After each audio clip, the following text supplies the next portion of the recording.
Hey everyone, Reed here back with another tutorial. Today I'm going to be covering how to use attributes in your collections. So you can see in this attribute dropdown in the top left, when you open it, most collections come pre-configured with the stage attribute. This is where you'll see this option in candidates profiles. These are the options that become pre-configured. And for stage attributes, you'll be able to see them in the Kanban view. So that's what each of these stages are. These are the 8 options that come pre-configured. You can create a new attribute by typing in a name. Let's say funding. And you can select from a few types. Text is the default type. This is just if you want to input something into the collection. Then there's number if you want only integers. Status if you want to set a few different options. This is like what the stage attribute is, where you can configure a few options that people can select from. And then AI, in case you want us to go out and find information about each candidate. So you could say, funding of the company they're in, and it'll go out and search for that and then populate the cell with an explanation of that. For now, let's just do a text attribute for this. Let's create this attribute. If we head back over to the Kanban view, you can see now we have this column for funding. You can input any number into here, let's say 10, or any text.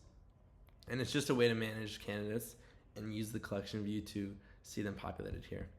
Let's go ahead and create a number attribute, or let's just go ahead and do an AI attribute to show you that. So let's say stage of company.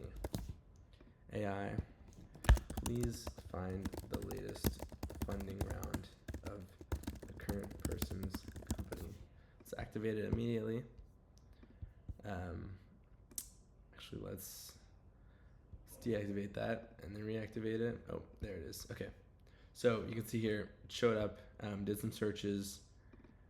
Google is publicly traded and does not participate in startup funding.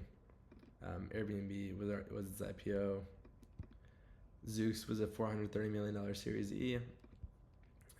As you can see, it just will find the information and populate the cell with an explanation. For any attribute you don't want to see, like let's say we don't want this funding text one anymore, you can hide it from the view dropdown. You can also drag these to rearrange the order. Let's say we want funding or stage of company over there. Then once this kicks in, it'll populate that column over there. And then the last attribute is status type. Let's say, eligibility.